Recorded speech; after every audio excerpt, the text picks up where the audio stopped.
समुद्र मंथन पुराणों में वर्णित प्रसिद्ध हिंदू धर्म पौराणिक कथा है जो भागवत पुराण, महाभारत कथा, विष्णु पुराण में आती है, जिसमें देवताओं और दानवों ने मिलकर समुद्र का मंथन किया था। समुद्र मंथन से जुड़ी पौराणिक कथा। यूं तो हिंदू धर्म में कई ऐसी पौराणिक कथाएं हैं जिसमें देवताओं और असुरों के बीच युद्ध कथाएं प्रचलित हैं, मगर सबसे ज्यादा प्रचलित कथा है समुद्र मंथन। आइए जानते हैं समुद्र मंथन से जुड़ी पौराणिक कथा। एक बार दुर्वासा ऋषि एवं उनके शिष्य शिवजी के दर्शनों के लिए कैलाश पर्वत की ओर जा रहे थे। मार्ग में उन्हें देवराज इंद्र मिले। इंद्र ने दुर्वासा ऋषि और उनके शिष्यों का बहुत ही आदर सत्कार किया, जिससे दुर्वासा ऋषि अत्यंत प्रसन्न हुए और उन्होंने इंद्र को विष्णु भगवान का पारिजात पुष्प दिया। धन संपत्ति वैभव एवं इंद्रासन के गर्व में चूर इंद्र ने उस पारिजात पुष्प को अपने प्रिय हाथी ऐरावत के मस्तक पर रख दिया। उस पुष्प का स्पर्श होते ही ऐरावत हाथी सहसा ही विष्णु भगवान के समान तेजस्वी हो गया। उसने इंद्र की अवहेलना कर दी और उस दिव्य पुष्प को कुचलते हुए वन की ओर चला गया। इंद्र को दिए आशीर्वाद के रूप में भगवान विष्णु के पुष्प का तिरस्कार होते देखकर दुर्वासा ऋषि अत्यंत क्रोधित हो गए। उन्होंने देवराज इंद्र को श्री लक्ष्मी से हीन हो जाने का शाप दे दिया। दुर्वासा ऋषि के शाप के फलस्वरूप लक्ष्मी उसी क्षण स्वर्गलोक को छोड़कर अदृश्य हो गईं। लक्ष्मी के चले जाने से इंद्र आदि देवता निर्बल और श्रीहीन हो गए। उनका सारा धन वैभव लुप्त हो गया। जब ये खबर दैत्यों असुरों को मिली तो उन्होंने स्वर्ग पर आक्रमण कर दिया और देवगण को पराजित कर स्वर्ग पर अपना कब्जा जमा लिया। उसके बाद निराश होकर इंद्र देवगुरु बृहस्पति और अन्य देवताओं के साथ ब्रह्मा जी की शरण में पहुंचे। तब ब्रह्मा जी बोले, देवेंद्र इंद्र, भगवान विष्णु के भोगरूपी पुष्प का अपमान करने के कारण रुष्ट होकर भगवती लक्ष्मी तुम्हारे पास से चली गई हैं। यदि तुम उन्हें पुनः प्रसन्न करने के लिए भगवान नारायण की कृपा दृष्टि प्राप्त करो तो उनके आशीर्वाद से तुम्हें खोया वैभव स्वर्ग पुनः मिल जाएगा। भगवान विष्णु द्वारा समुद्र मंथन का उपाय। इंद्र और अन्य देवताओं के आग्रह पर ब्रह्मा जी भी उनके साथ भगवान विष्णु की शरण में पहुंचे। वहां परब्रह्म भगवान विष्णु भगवती लक्ष्मी के साथ विराजमान थे।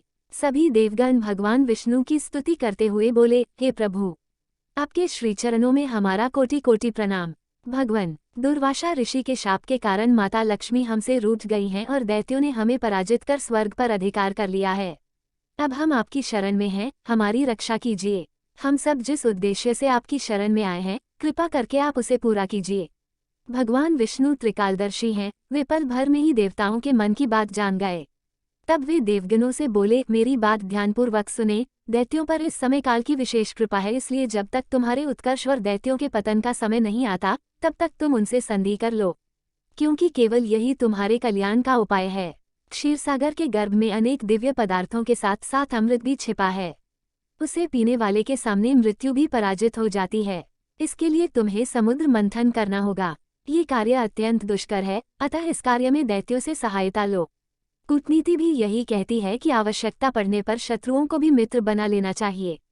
तत्पश्चात अमृत पीकर अमर हो जाओ, तब दुष्ट दैत्य भी तुम्हारा अहित नहीं कर पाएंगे। वे जो भी शर्त रखें उसे स्वाकीर कर लो। ये बात याद रखो कि शांति से सभी कार्य बन जाते हैं, क्रोध करने से कुछ नहीं होता। भगवान विष्णु के परामर्श के अनुसार इंद्रादि देवगण दैत्यराज बलि के पास संधि का प्रस्ताव लेकर गए और उन्हें अमृत के बारे में बताकर समुद्र मंथन के लिए तैयार कर लिया। समुद्र मंथन के लिए समुद्र में मंदराचल को स्थापित कर वासुकी नाग को रस्सी बनाया गया। तत्पश्चात दोनों पक्ष अमृत प्राप्ति के लिए समुद्र मंथन करने लगे। समुद्र मंथन से निकला अमृत। अमृत पाने की इच्छा से सभी बड़े जोश और वेग से मंथन कर रहे थे।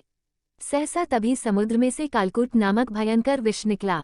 उस विष की अग्नि से 10 दिशाएं जलने लगीं। समस्त प्राणियों में हाहाकार मच गया। उस विष की ज्वाला से सभी देवता तथा दैत्य जलने लगे और उनकी कांति फीकी पड़ने लगी। इस पर सभी ने मिलकर भगवान शंकर से प्रार्थना की। उनकी प्रार्थना पर महादेव जी उस विष को हथेली पर रखकर उसे पी गए, किंतु उसे कंठ से नीचे नहीं उतरने दिया। उस कालकूट विष के प्रभाव से शिवजी का कंठ नीला पड़ गया, इसीलिए महादेव जी को नीलकंठ भी कहते हैं। उनकी हथेली से थोड़ा सा विष पृथ्वी पर टपक गया था, जिसे सांप, बिच्छू आदि विषैले जंतुओं ने ग्रहण कर लिया। फिर से समुद्र मंथन प्रारंभ हुआ और इस बार दूसरा रत्न कामधेनु गाय निकली, जिसे ऋषियों ने रख लिया। फिर उच्चैःश्रवा घोड़ा निकला, जिसे दैत्यराज बलि ने रख लिया।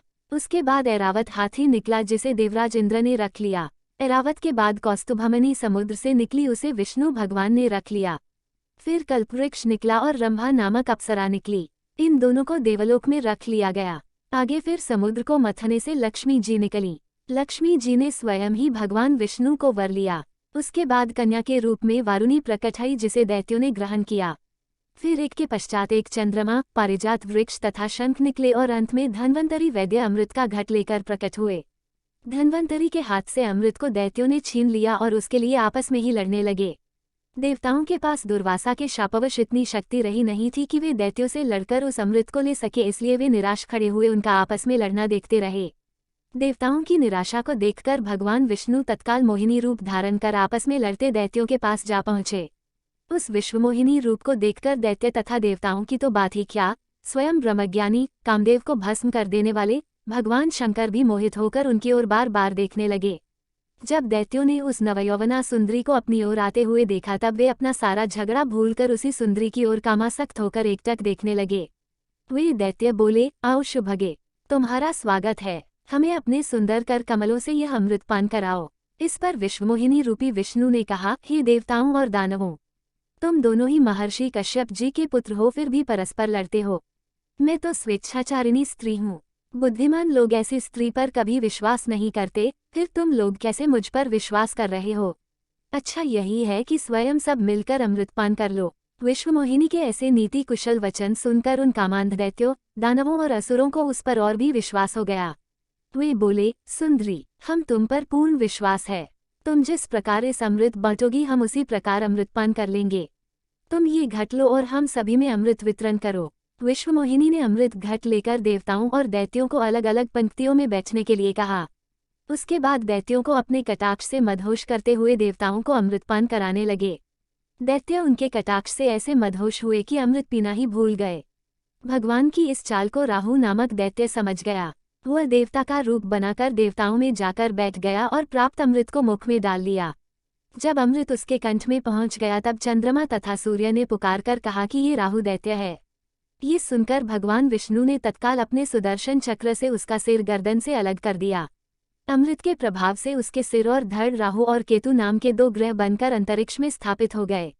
वे ही बैर भाव के कारण सूर्य और चंद्रमा का ग्रहण कराते हैं। इस तरह देवताओं को अमृत पिलाकर भगवान विष्णु वहां से लोप हो गए। उनके लोप होते ही दैत्यों की मदहोशी समाप्त हो गई। वे अत्यंत क्रोधित हो देवताओं पर प्रहार करने लगे। इस बार सभी देवराज अपनी शक्ति वापिस पा चुके थे, अतः उन्होंने दैत्यों को परास्त कर अपना इंद्रलोक वापस प्राप्त कर लिया।